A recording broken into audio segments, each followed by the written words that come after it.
Establishing battlefield control. Hello everyone and welcome to another episode by Poor Man Gamer, where we believe that poor people should have fun too. So in this first video, I'm using a basic GDI deck. This deck is available to everyone. As you can see, I'm only level 5. My opponent's level 8. I was slow at the start to pump out my harvester. I immediately jumped into a missile squad here because this is the first game I'm playing in the Platinum League ever since we left the Gold League. I didn't realize that people in this league already had jump jet troopers. So I built my missile squad, and that was my first big mistake. So I'm forced right now to move my harvester away, and here's a neat little trick for a lot of you guys. If you're not aware, you can actually move over your own units. You cannot tile block yourself. So the reason I did that is because if now the jump jet trooper wants to attack my harvester, it has to get all the way around my shockwave. So in doing this, my shockwave is doing damage the entire time against his jump jet trooper. I don't bother sending my harvester back up. I leave my missile squad there to run away. I leave my missile squad there to soak up the damage because I am waiting for my shockwave to come down. So here again, I strategically did not move my harvester. I know he wants to take it out. Even though he is a level 8, shockwave troopers do very little damage against vehicles. So this buys me just a little split extra second of time for both of my shockwaves to come down and gang up and take it out. I immediately pushed my shockwave back to the top to see if at this stage of the game he's built his own harvester yet. I'm gonna assume that he will, so I built my pitbull to go up and harass him. And lo and behold, there it is. I start attacking him aggressively. We're going to speed up a little bit because not a whole lot happens, and we get that first missile.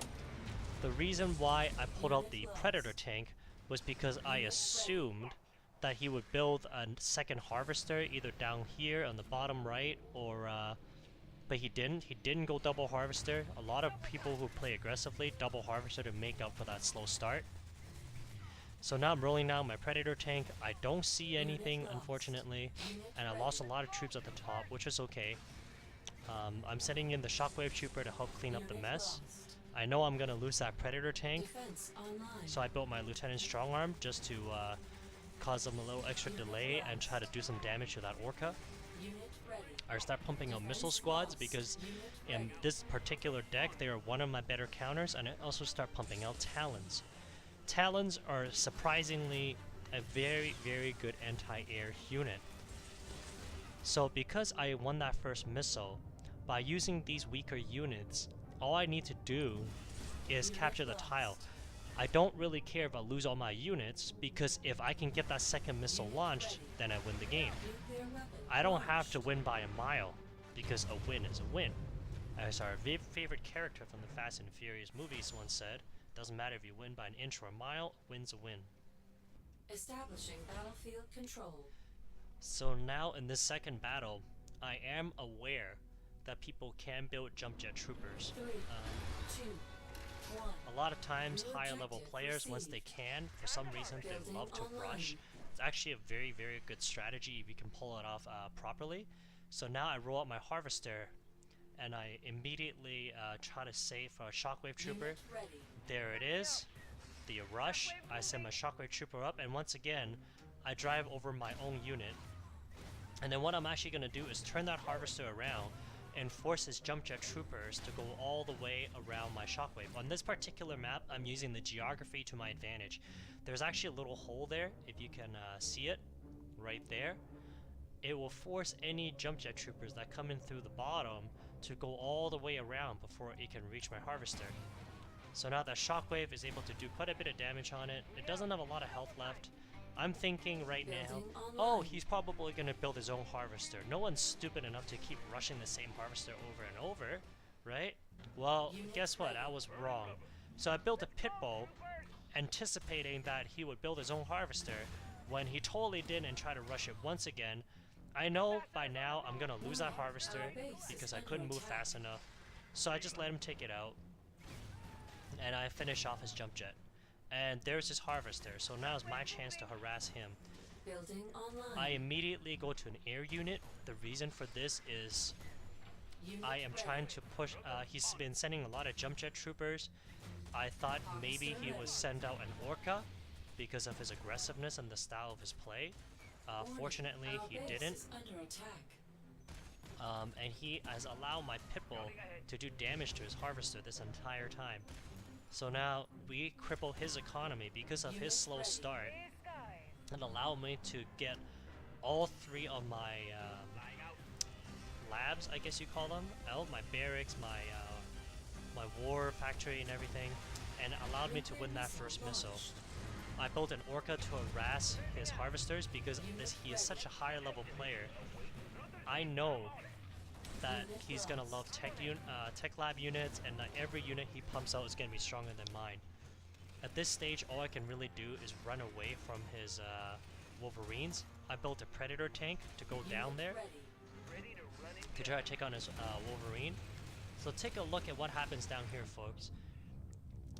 His Wolverine is attacking my Predator tank. As it's being distracted, I immediately send up my Orca to do some quick damage on it to help me knock out that Wolverine. A lot of advanced players will be able to micro that and defend against it. Fortunately, he didn't here. I sent up a Predator tank to clean up on the top, and I build a Shockwave Trooper. All I can do right now is to continue to harm his economy because he continues to pump out Wolverine one after the other. He's building a Lieutenant Strongarm. So his economy is gotta be hurting by now. All I can do is as much damage as possible to prevent him from building tech lab units. But yet, no matter what I do, he just keeps pumping them out. So I don't really understand why. I mean, do you collect Tiberium faster at higher levels, maybe? But anyway, all I can do is try my best to keep attacking his harvesters, which is what I'm doing. I refuse to move my Predator tanks because I'm holding both tiles, and I want this missile count to keep going. I know that in the long game, I am not going to be able to beat him.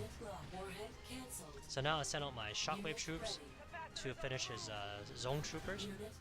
You can see there on the bottom, because we've had so much pressure on him this entire game, he is hesitant now to move his Wolverine because he doesn't know what else I'm going to send down there. To his credit, he probably could have had me here, but fortunately he didn't micro his units very well. That Orca was able to do a little bit of damage to his Wolverine. We did just enough to win this match. So once again, outranked, outgunned, but by putting pressure on him, by winning that first missile, we were able to get the win. Battlefield control.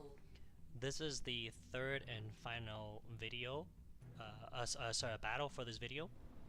3, Right now we're playing a Nod unit. 1. It's actually the objective first available. time with this account that my GDI has faced a Nod opponent.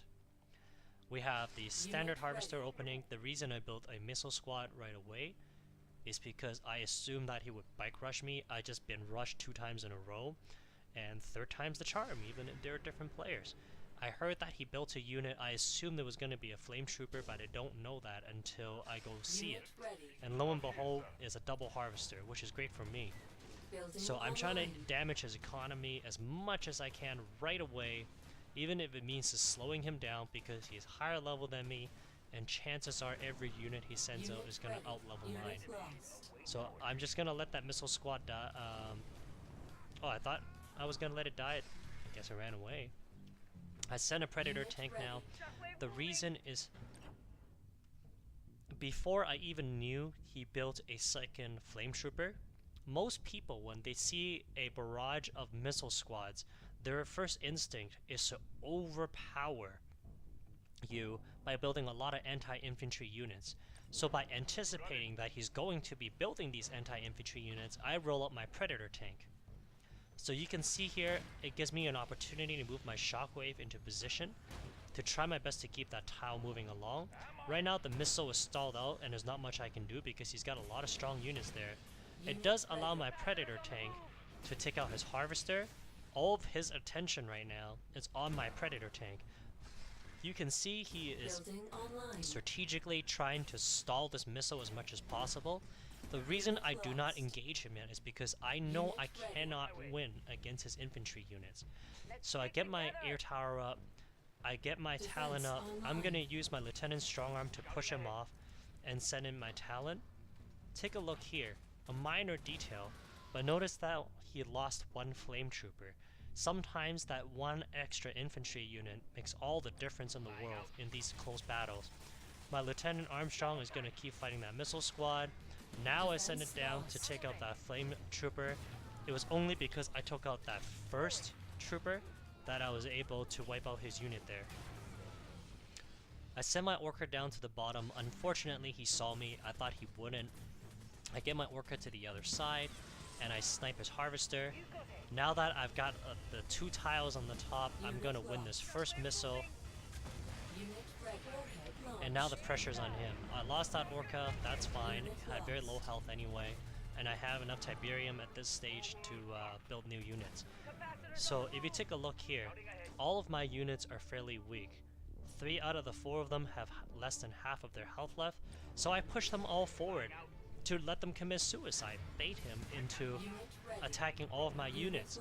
The advantage of using an aggressive deck with cheap units is that I can pump out new units really fast and counter them very quickly. I send out 2 Predator tanks because they act like sponges, and I also send out missile squads to attack his Banshees. Defense online. I now notice that he has a tick tank on the top. It's not really my primary concern, even though down here on the bottom he has a missile squad to defend against his Harvester. It doesn't do that much damage against a Predator tank because the Predator tank really has a lot of health. So I'm just gonna go rush his Harvester as much as possible. Again, the whole purpose here is to make him fear building more Harvesters. Notice how I've essentially crippled his economy, and he's consistently hesitant to build a double Harvester unit. Pressure's on him now because he knows if he loses this missile, he's gonna lose the game. I use my Talon once again as an anti-air unit. I put my units here to get both missiles. I try my best to block him off, and we got ourselves the win. So folks, this works at any level. As long as you can get your matchups right and you micro your units correctly, an aggressive deck can allow you to beat opponents at much higher levels. Thank you for watching. If you like, again, please subscribe and like this video, and have yourselves a wonderful day. Stay cool.